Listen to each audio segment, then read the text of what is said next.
আর জমিদারের পুত্রবধূ যায়। একজন সামনের দিকে আসতেছে, একজন সামনের দিকে যাইতেছে।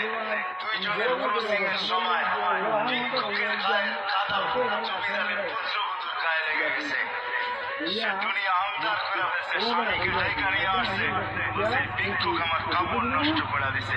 সে শুধু ভিক্ষুক ছিল না, বৃদ্ধ ছিল। বৃদ্ধ ছিল না, শুধু জীর্ণ ছিল, শীর্ণ ছিল। শরীরে কাপড় ছিল না, মহিলা কাপড় ছিল।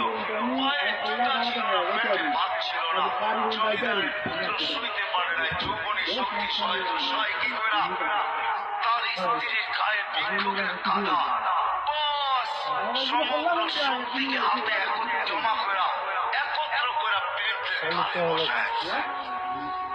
বৃদ্ধ কিচ্ছু বলে নাই, শুধু উপরের দিকে তাকায় একটা শব্দ উচ্চারণ করছেন। শব্দগুলো হলো ইয়া মান লা তারাহুল উয়ুন ওয়া আল্লাহ চোখে দেখা যায় না।